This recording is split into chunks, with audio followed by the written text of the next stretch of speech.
This morning we kickstart our conversation by chatting with the president of the All Tobago Fisher Folk Association, Mr. Curtis Douglas, who recently came out and called for an urgent meeting with the Prime Minister as it pertains to flying fish and a number of other issues affecting fisher folk on the island of Tobago.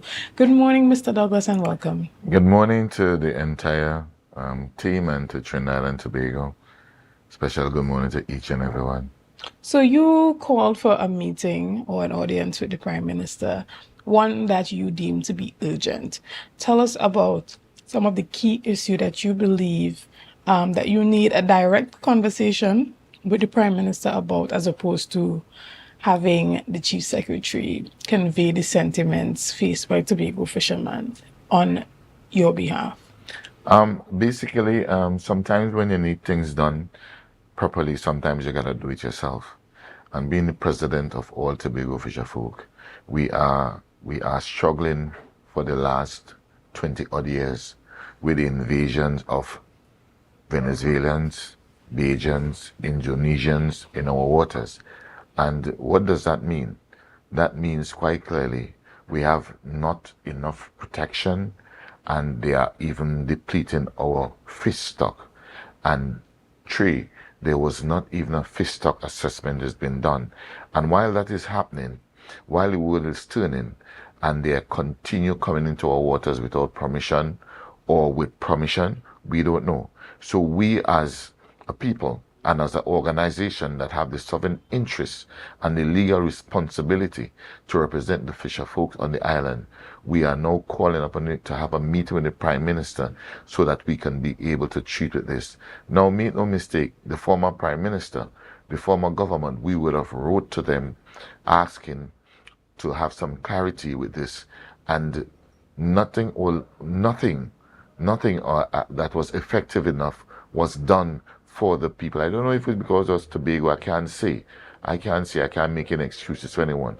All we can say is that we are going to keep the Honorable Prime Minister of Trinidad and Tobago to her word. And she said, once UNC win, all our we win. So we are going to have that man show, and by that foundation of words in which she would have spread, we are going to hold her to that. So we are asking to have the meeting with the Prime Minister and also the Minister for Fisheries, Lands and etc., the Minister for that department, to also be a part of that meeting, so they can champion the move to ensure, one, that if there's agreement or is a archaic agreement that was done 20 odd years ago, it need to be in fact, as a matter of fact, it is expired. First to start with. And two, if the Bajans need to come and fish in our waters, there are certain criteria we are asking for. You know, some people may not understand and say may go way past. The first thing we are trying to make happen here is to make the first step to have that wheel turning, so that we can have a better and a more structured fishing industry. So are you saying that the agreement that had been met between the previous Prime Minister, Dr. Keith Rowley, and Prime Minister Mia Mottley is no longer relevant to the relationship between Barbados and Trinidad and Tobago as it pertains to fishing? The disturbance and the troubling effect in that, no one knows what kind of secrets they spoke. So that information has not came to us. So we don't know what kind of plans or underhand, or I don't want to use the term underhand, or arrangement that they would have had pertaining to the people or the fisher folks in Tobago that were affected by such. And more so, it is not only the Bajans, the more serious one as well is the Venezuelans, because the Venezuelans are more hostile than the Bajans. So we are saying basically we want some measures to be put in place, and we are saying with the measures, the first thing we want to achieve is a meeting.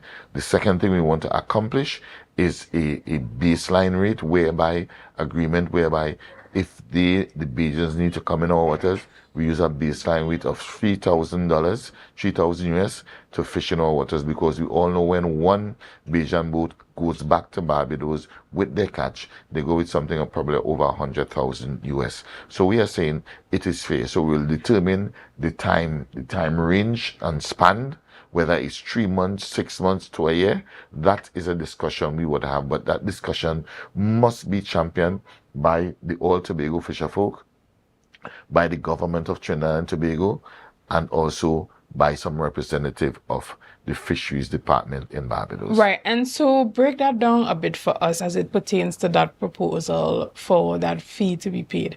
Are you saying that all fishing boats entering Trinidad and Tobago waters should pay this fee, or should it be a one-time payment? Explain.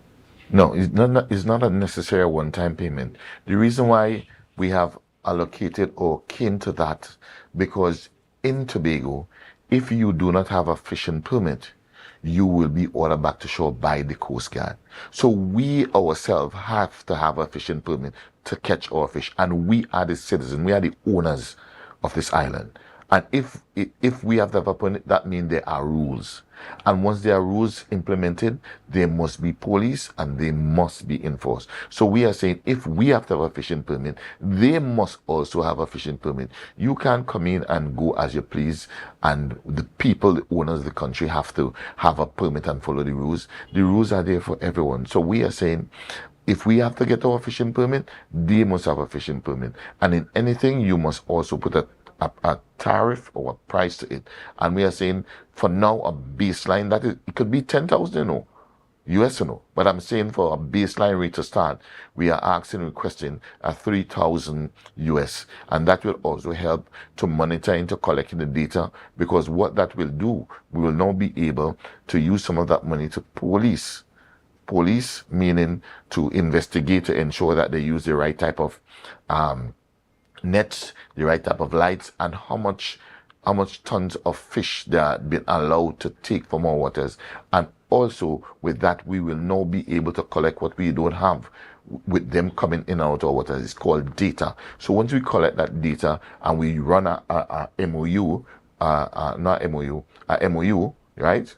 And a pilot project for the next 2 years, we will now be able to compare the first year to the next year to ensure whether our fish stock is depleting or it's increasing or it's stable, so that we could say, well, okay, we have 5,000 tons a boat, we can now increase it because we are seeing the increase or we are seeing the decrease, to say you only could take 3,000 tons, to ensure that we safeguard our future fish for our children and who is coming behind. So these are some of the plans. Right, and you indicated earlier that the previous conversation between Prime Ministers Dr. Keith Rowley and Mia Mottley in the past was not very transparent, and the terms and agreement of that discussion, or the overall agreement that was met, was not made public. How important is it for this information to be publicized? Look, we as a nation and a country, we elect people to govern us. And we also expect what we call transparency. And if you do not know that spitting in the road is against the law, you would obviously spit in the road.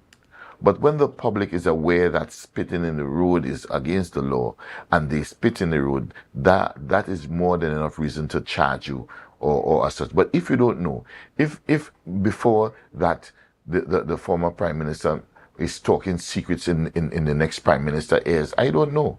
This needs to come out, because we have nothing to hide, because this is the sovereign interest of Tobago and Tobagonians, and more so to the fishing industry. Because make no mistake, when you make a mistake and enter Bajan waters as a Trinidad or a Tobago vessel, you get pulled over immediately.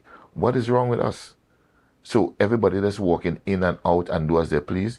And if we got to fix this, we need to fix it together. So we need to put aside all our differences and let's work together for the sole interest, not only of the community, but of the Republic of Trinidad and Tobago. But we cannot do it by speaking secrets in each other's ears. Right, but as it pertains to the agreement that was made between Trinidad and Tobago and Barbados in 1990, is that still relevant to what happens in Trinidad and Tobago today? Because there was that updated discussion, but it is also the role of the Fishing Society to find out what the details of that agreement is, right? To further investigate, even as that conversation happens, to find out how can you gain access to documents that have a greater level of transparency to allow you to understand what that agreement is, as opposed to coming and saying, okay, they should not do X, Y, and Z or be able to extract this amount of fish, but you don't necessarily know what that agreement is. So even before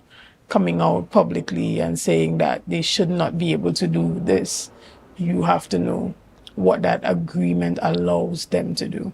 Okay, for example, Shenell, let me just break it down for the listening public and also to you. If you have a driver's permit and it's supposed to be expired in 2021 and 2021 is passed, that means your driver's permit is expired. Plain and simple. So that agreement that you are speaking of is an expired agreement. And even in that agreement, it would have indicated how much tons of fish could have been taken from our resources. And more so, remember, we had less fishing vessel then than now.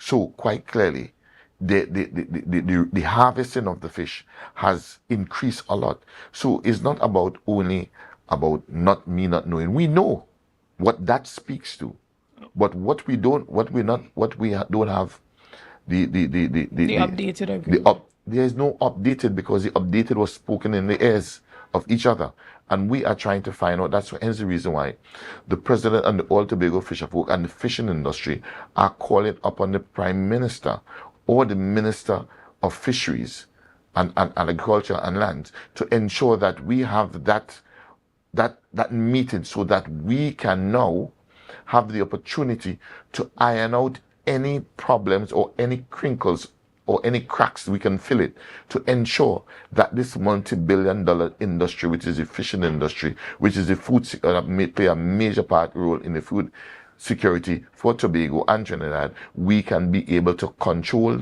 monitor, and guide it and direct it in the right direction in which we want it to go, for the not only for the benefit of others, but for the benefit of the people of Tobago and also the Republic of Trinidad and Tobago. So hence the reason why we are calling up on the meeting. So finally, we can meet in middle ground and we can work it out, because I said it already and I'm going to say it again.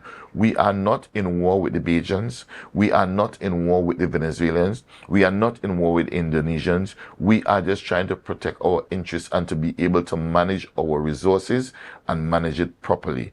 Because no way we will let people come into our country and start to drill oil and just take out our minerals without any structure or any rules that been followed. We must follow the rules.